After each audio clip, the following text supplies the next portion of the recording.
This is A Fit Mess with Zach and Jeremy. Feelings are messy. Talking about them often gets even messier. But that's what we'll be attempting to do on this edition of The Fit Mess. I'm Jeremy, and along with me as usual is Zach. What's up, everyone?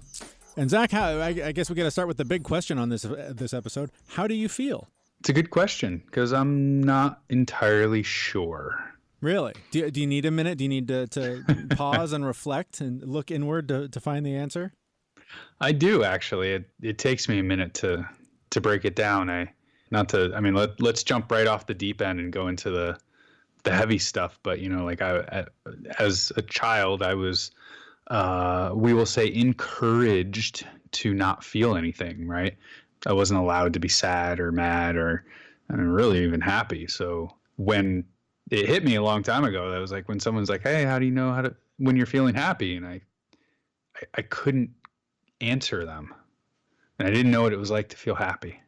And then I thought about it, and I couldn't explain what it was to feel sad. I couldn't explain what it was to feel these emotions. And I realized that I had a real big disconnect between, my actual emotions and being able to name them. It was weird. That's interesting. And that is something that is also really a new skill, I guess, that I'm working on. And to the normal listener right now, I would imagine there's tons of people just going, what the hell are you talking about? Like, how do you not know when you feel happy? How do you not know when you're sad? Like, typically the big tears pouring down your face while you're crying, that's when you're sad.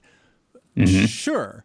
But what are you sad about? What is the actual root feeling? And it's so easy to get caught up in the story of the thing that happened, and that's why you're upset, without looking a little bit deeper and peeling a layer back and figuring out what feeling is this triggering, and how do I cope with that? Because if you get stuck in the story, you can't really resolve it.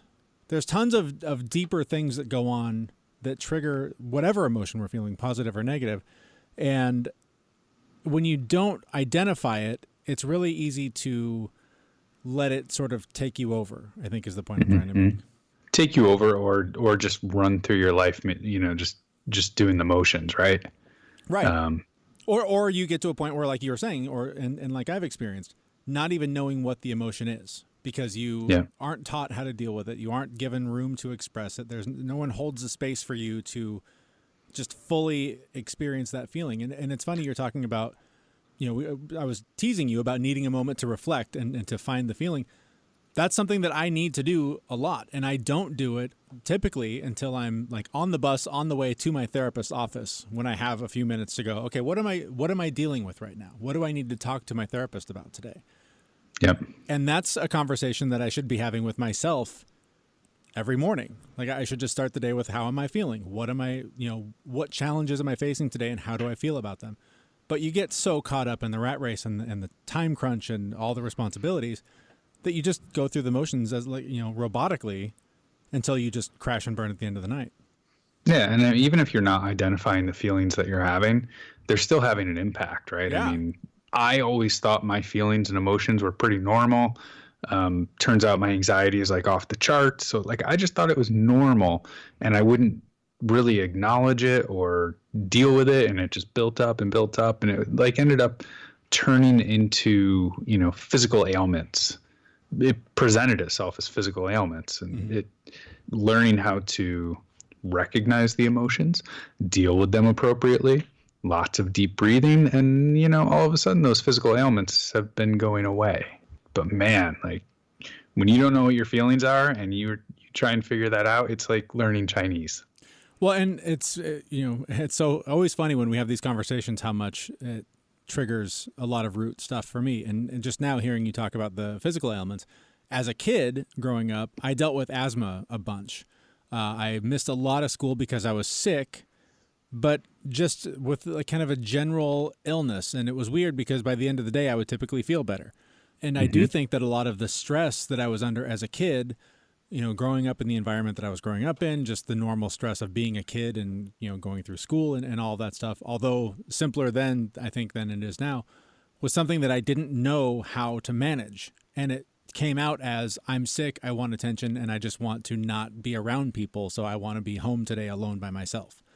Yep. And that ultimately, it's so weird. Like I'm just literally, as we're having this conversation, I'm just making the connection to how that translated into depression through my early adulthood and most of my life, is that I, not knowing how to cope with my feelings, I push myself to a point of overwhelm and I shut down in a depressed state and typically try to hide and not be around people and not cope, and just sort of ride it out until my energy's replenished and I can start again.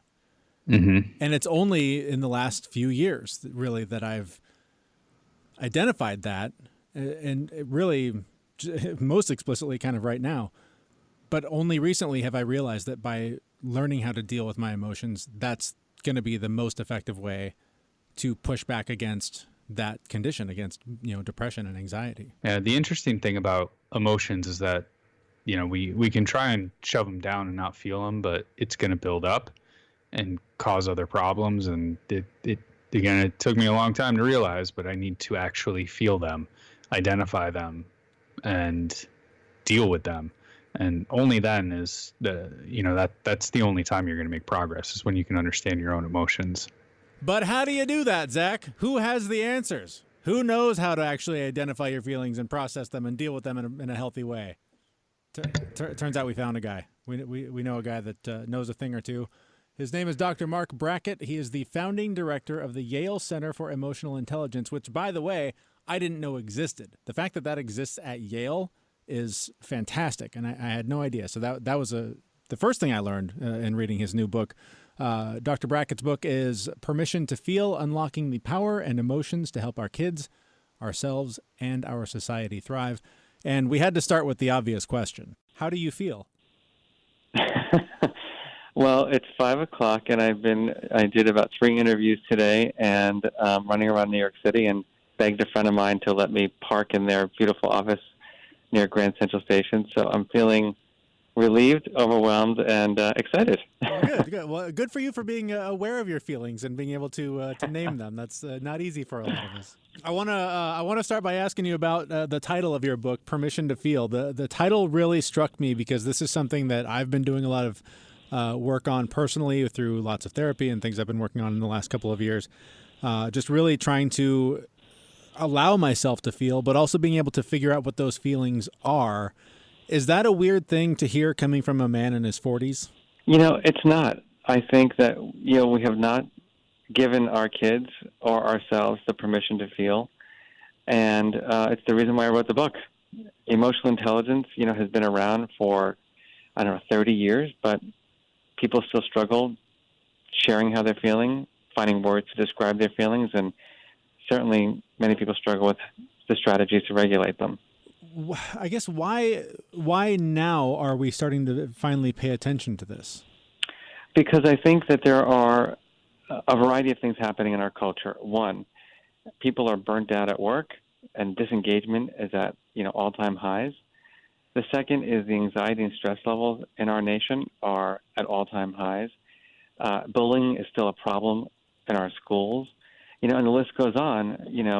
That all kind of come together, in terms of why we need these skills now more than ever. What was the reason for writing this book for you? It seems like it was a very personal work for you. It was. I suffered quite a bit as a kid, and didn't have the permission to talk about my feelings, and it led to a lot of self-hatred. It led to shame. It led to, eating problems, and the list goes on. And I was lucky that I had this uncle who was just this miracle, who, was writing a program about kids' feelings in the 1970s and 80s, and he was the only adult who gave me the permission to feel, because he just asked me the simple question, how are you feeling? And didn't judge me for what I said, but listened and said, all right, what are we going to do about it together? That's such an amazing question, right? I mean, in reading through your book, I realized that, I don't think I ever heard that question when I was a kid. So that's just reading that first part of the book was really hit close to home here. So what is it like to go from, not feeling to having permission to feel? Yeah, so I think it's liberating because, we all have feelings, whether we think they're good or bad, they're all there. And importantly, in our center, we say there's no such thing as a bad feeling, right? Feelings are just feelings. They come and they go, and sometimes they stay for longer than you want them to, but they're information. And I think, what's critical is that we have the conditions, meaning the context, the people with whom we can talk about emotions, but also importantly, we get granular, like we know the words. Instead of being angst or upset or stressed, which really have no meaning, when we get granular and we can say, I'm really disappointed, or I'm frustrated, or I'm overwhelmed, or I'm feeling hopeless,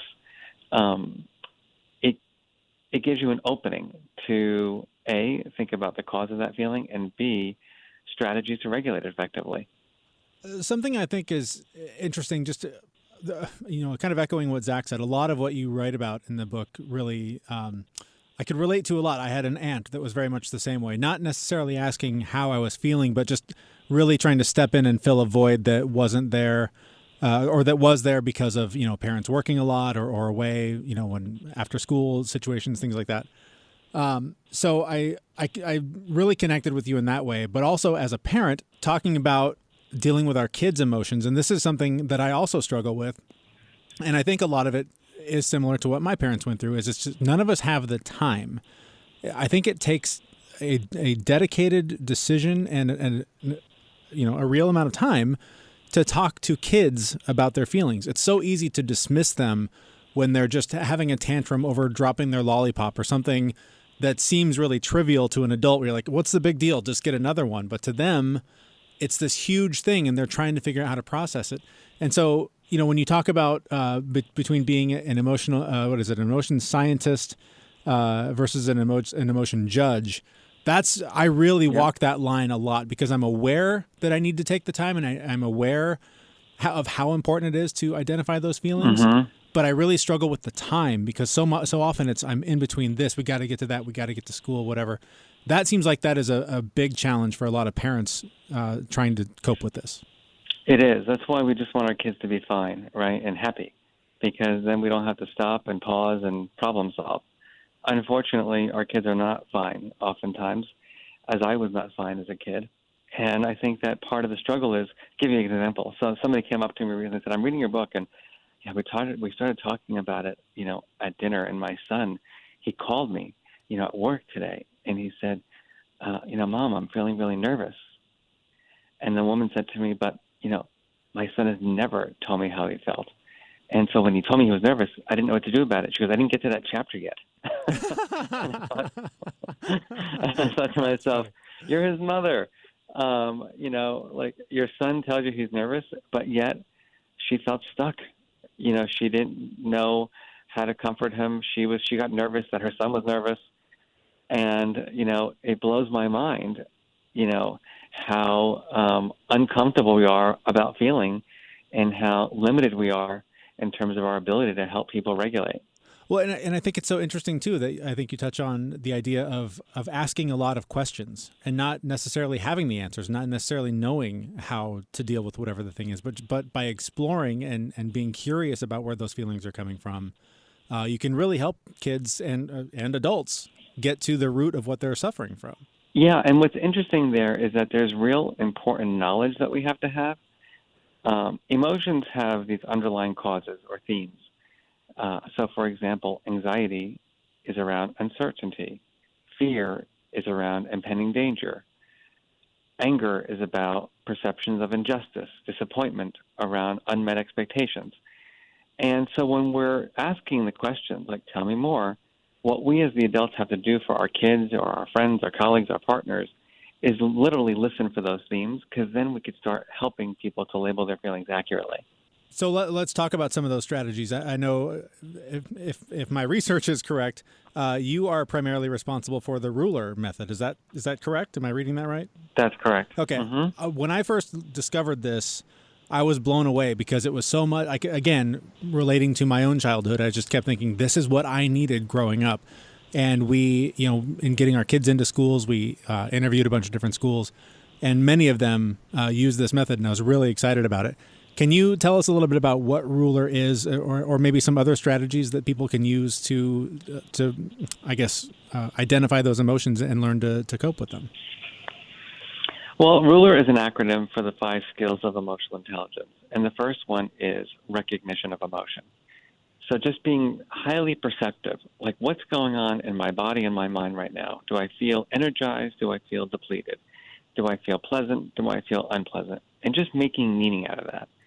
The second skill is understanding of emotion. So why am I feeling this way? Like what happened? Again, thinking about like, did I just get bad news?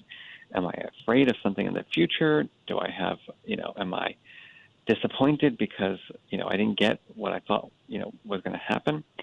And that all helps us kind of recognize, understand, and label. Those are the first 3 skills. So it's pleasant, unpleasant, reasons why, and language. And that gives us what we call the experience of emotion. And then the E and the R of ruler tell us what to do. So firstly, do I have permission to express my feelings? Is my colleague, my son, my daughter, my parent going to listen to me? Do I know how to communicate this feeling? And then the last one, which is the one I think all of us struggle with the most, is the regulation. So what can I do to prevent this feeling from happening again if it's not wanted, or reduce the feeling right now so I can have the conversation? Those are the regulation strategies. So I want to ask a little bit more detail about the recognizing emotions in oneself. My entire life, I guess I've suffered from anxiety, and I never had a name for it until roughly about a year ago. And what I consider just normal, everyday thinking process was off the charts anxiety. And it really surprised me to put a name to the feeling. And that was the moment that I recognized, this particular feeling. But, prior to that, I had no idea how, for somebody who can't really recognize emotions, I mean, what are some of the things that they can do to uncover what they actually are feeling and put a name to it? So I think what's important is you have to really sit back and take a breath, right, and start evaluating, like, what is happening for me right now. So I grew up, very anxious myself.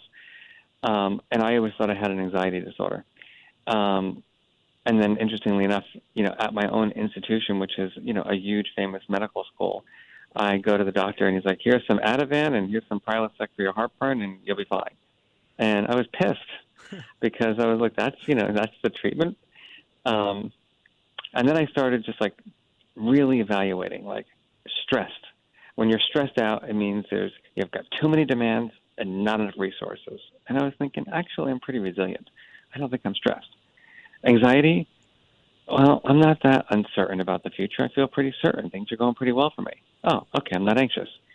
And then all of a sudden I had this aha moment. I was overwhelmed because I was putting myself, in meetings from 7 a.m. till 10 p.m. I was trains in meetings and planes in meetings. And I realized that unless I took things off my plate, I was never going to feel better. And it was such a major aha for me in my life because I literally labeled that I was overwhelmed and that I had too many things on my plate. And from then on, I had strategies to regulate it. It's funny. I've had a similar experience just with my depression. It's always just been this cloud that hung over me as depression. It's this thing, and there's nothing I can do about it. I just have to learn how to, deal when it strikes and that sort of thing. But becoming familiar with the term overwhelm, it made this connection for me that so often I would get overwhelmed by responsibilities and life in general, and I would get to a point where I would shut down. And to me, that was always depression. And I know now that I'm basically just short-circuiting from overwhelm, and I'm better able to say no to things that would otherwise lead me to that, and found other strategies. And it is just from that being able to name it. I think you even said to name it to tame it. That strategy. Yeah, it's so important. A lot of my students at Yale say they're stressed. And then when I interview them, I realize, actually they're under a lot of pressure because of their parents texting them constantly and checking in on them all the time. or they're actually feeling envious because they're observing everybody in their surroundings. That one's smarter than I am. That one's going to get better grades than I do. That one's going to have more opportunities than I have. And yet our solutions are so simple. It's like go to a mindfulness class or go to a yoga class, which, by the way, are important to do. But if you're feeling envious every day, through observing everyone in your surroundings and thinking everyone's going to be better off than you are, you need a lot more than breathing exercises. Right. You really need to work on your cognitive strategies. Well, and then amplify that into the, outside the school campus to social media. I mean, it exists primarily to make us jealous of each other. I've worked with so many high school students who, have distorted their images online to make themselves look better, and they think that's going to make them feel better. And it works the opposite, because they realize very quickly that the way they've presented themselves online is not the way they look in the real world, and it actually makes them feel worse. So, how we think things are going to make us feel oftentimes doesn't correlate with how we will actually feel. I'm just curious in your work, this from a male perspective, the permission to feel has generally not been there my entire life, and I think it's just starting to kind of hit mainstream. What is your take on how society is starting to adopt this ability for people to actually acknowledge their feelings? I maybe ask another way: is it starting to become okay for guys to get vulnerable and be sensitive and be safe about it? That's my goal, in terms of my book, is to just put out there that emotions are information, and they're not good or bad. They're just information. And if we don't use them wisely, right, they become destructive, right, to ourselves and to our relationships. But unfortunately, even in society today, a man feeling shame, a man feeling anxious or fearful, right, that's perceived as being weak. One man said to me after a presentation recently, he goes, "God, you're so open about your childhood and your bullying and, all that kind of thing." He goes, I actually was bullied as a kid, but I would never tell my child I was bullied, because then my child would think I was weak and couldn't protect him. And I said to him, well, what if your child is being bullied right now? And your mindset is, I would never have an open conversation with him sharing my own story. Where does it leave your kid? And so I think it is so important for us to just move away from this mindset that, negative emotions make men weak, and just recognize that we all have feelings and emotions. They're not good or bad. They're information, and we want to use them wisely to achieve our goals.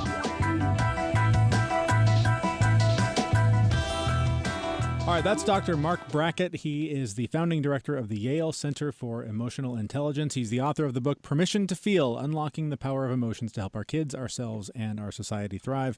It's a good read. You should definitely pick it up. There's a link on our website, thefitmess.com.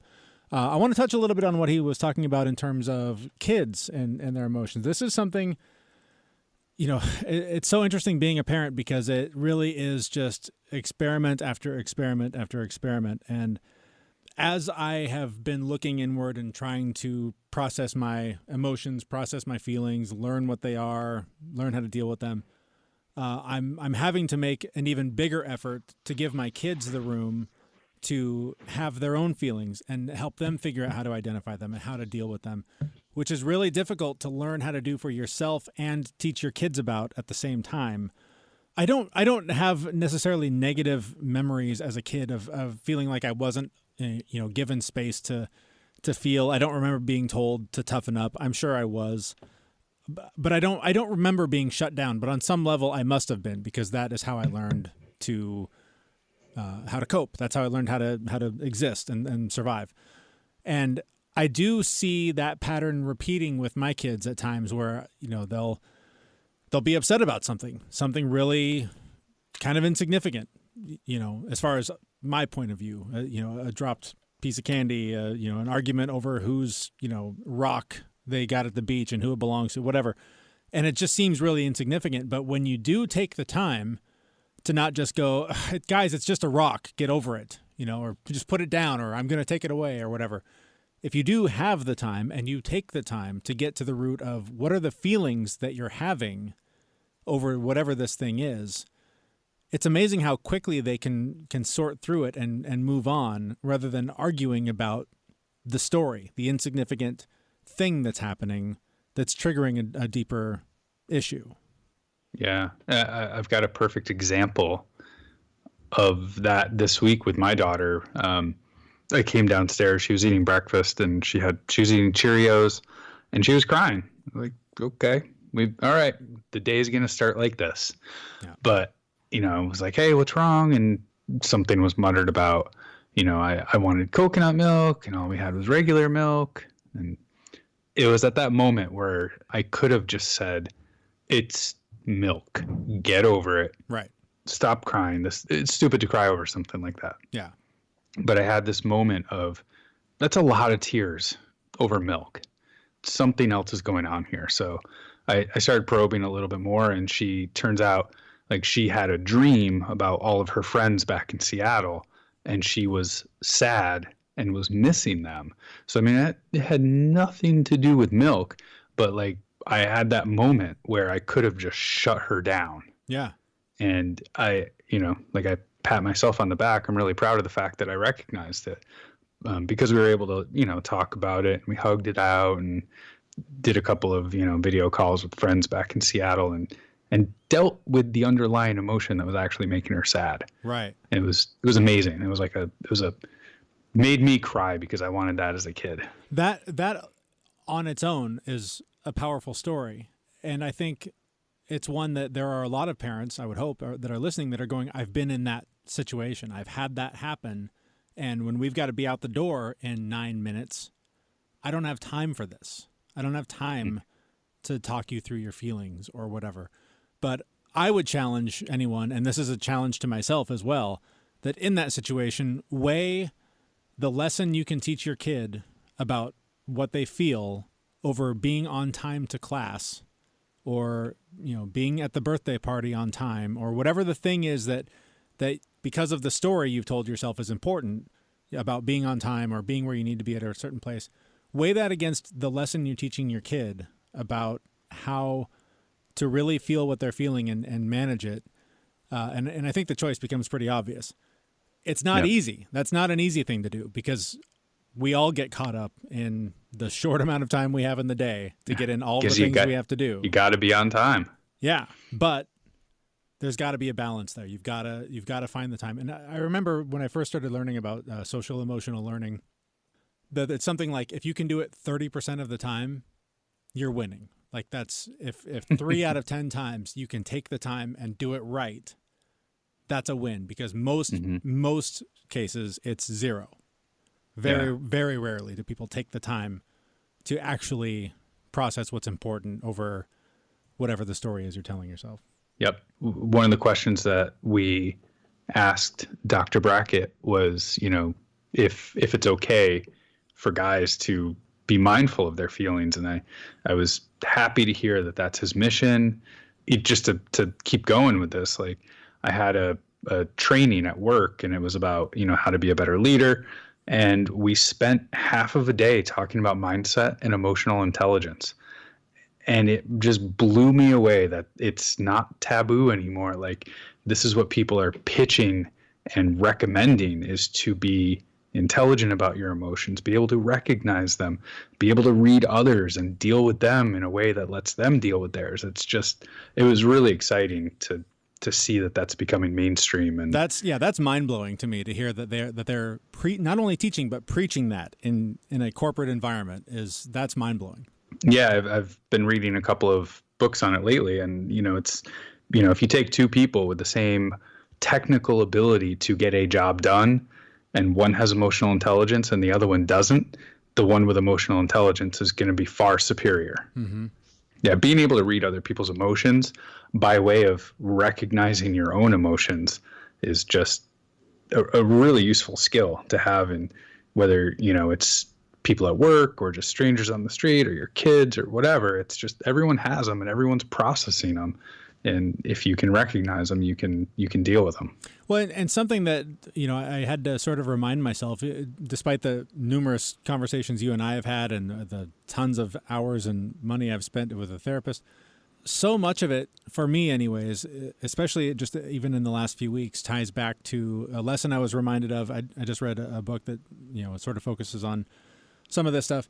And the thing I keep telling myself when times are tough and I'm struggling to take the time and do it right and all of that is just trying to remind myself to deal with what is and not what should be. Because so often the suffering that we put up with, the struggle that we create for ourselves is because we have an idea of the way things are supposed to be. You're not supposed to walk down the stairs and see your kid crying into her bowl of cereal and coconut milk in the morning. You're supposed to walk down to, "Good morning, Daddy. Good morning, daughter. How are you today? I'm fantastic and excited for school. Great, daughter. I'm excited for a day at work." That's what we all learned is supposed to happen, is this cheerful good morning and everything's supposed to be great. And when you deal with it from whatever the situation is, when you come at it from this is not how it's supposed to be, it's going to be way harder to deal with it on an emotionally intelligent level than to just go, my kid's crying and I need to know why. That's all I need to do right now. Nothing else matters. Whatever the thing is, the project at work that you're working on, don't worry about the thing that's due on your boss's desk next Thursday. Worry about the thing in front of you right now. And it's amazing how just sort of repeating that to myself as almost a mantra lately has helped me identify where am I right now, what is needed of me right now. And if I just give everything I have to that, everything else kind of falls into place. And I'm not saying not to set goals and not have ideas of where you're going, but again, now is all you have. Everything else is a memory or an imagination. So if you can start there, I think that opens a lot of doors to developing and growing your emotional intelligence. That's really funny that you say it that way, because not to get all Tim Ferrissy, but I've been pondering a quote from a Stoic, or I guess he's a Stoic, Marcus Aurelius, and I've got it as the background. Isn't he King Stoic? Essentially, yes. Yeah. I guess he amongst other things, he's a Stoic. Yes. But the quote that I've been pondering and I've been reading every day, and it's really been kind of helping me dial it in a little bit at work, it's just a quote that says, "Yes, you can. If you do everything as if it were the last thing you were doing in your life, and stop being aimless, stop letting your emotions override what your mind tells you, stop being hypocritical, self-centered, irritable." I've been reading this every day, and it's just, minus the letting your emotions override. It just allows me to focus in on what's going on right now. Yep. What's going on in my body, what emotions I'm feeling, where I'm hung up, and it's the whole mindfulness argument. It's amazing how many of these conversations we've had with various people from various backgrounds with different expertise, and so often it just comes back to where your mind's at, with whether it's meditation, diet, exercise, feelings, whatever. If you can just be more aware of where you are right now, what you're feeling right now, what's required of you right now, everything else gets easier. Yep. All right. Well, it sounds like you're doing a good job with your kid in terms of discussing her feelings, your feelings. Sounds like you're an old pro. You got this. That specifically. So I heard the beginning part. Sounds like you're doing a good job with your kid. And I was like, I'm going with like a 30% success rate, like you were talking about earlier. That's solid. That's counted. I'm as a happy win. with 30%. So I was going to challenge you, or for our challenge of the week, I guess. I was going to suggest that at least once per week, because we typically go a couple weeks between shows, having a real conversation with your kid about emotions. Done. And I know that sounds simple, but I don't want it to be the analogy that you gave of, in crisis, break down what's going on. Find a quiet moment when everything's fine, and see where she's at. And I'll try and do the same with mine, and just talk to them about feelings and share some of what I'm feeling. And as a dad who's trying to figure it all out or whatever, I challenge you to at least once per week, just get open with your kid and try and engage on that level and identify what you're both feeling. And it's a, I mean, we talked about the challenge beforehand, but like, it's really hitting me in the moment as you're saying it, that, this kind of stuff doesn't really come up around the good stuff. It's right. Only when we're talking about processing the negative things. Yeah. And that's part of what Dr. Brackett was talking about, is his uncle that just asked him, how are you feeling? And how that not only like gave him the help that he needed in the moment, but it sent him down this career where he's now running a whole department focused on that study at Yale. I mean, that simple question. So who knows what it could mean to your kid, Zach, or listener, or your spouse, your parent, whatever. Just find someone and have that conversation. Talk about how you're feeling in that moment. Find out how they're feeling and just connect on that level. Put the phone down for 10 minutes, turn the TV off, whatever, and just no. Find that moment. That's my challenge for you for this week. That's a good challenge. I'll take it. All right. And I will do the same. Nice. And with that, I believe we are just about out of time. We should make sure that we tell you all about our fantastic sponsors. Of course, Bravest Brewing Company. They make some of the best non-alcoholic beer you can find on the market. Zach, you just had some of the new ones. Yeah, I saw an email from Bravest saying that they had a special flavor called their white ale, and I was like, I'm down. So I ordered a bunch of it, and I have to say that like it's a little bit late summer, but it's a good summer beer. It was really delicious. I mean, my wife tried it, and she is generally not a big beer fan, but she even liked it. Nice. It was great. I saw some people writing online. We're in part of a Facebook group that enjoys non-alcoholic beers, and I saw lots of people raving about that one. There's also a raspberry gosé, I believe is how you say it, and lots of rave reviews for that as well. If you want to try and get your hands on those or any of their other beers, you can use our discount code FITMESS10. Go to their website, which you can get to through our website, thefitmess.com, and you'll get a discount on your order. And also a quick shout out to Bulletproof Coffee. There's a link also on our website where you can get the latest deals on the various Bulletproof products. I know I can't have my day start without my at least 1 or 2 cups of Bulletproof Coffee. It's a big piece of my sort of daily routine. And so if it's something you've been thinking about trying out, go to our website, click the link, and buy the stuff. And it helps support us and helps support them. And it's a beautiful thing. It all works out the way it's supposed to. It's beautiful. Or just the way it is, not the way it's supposed to, depending on your point of view, I guess.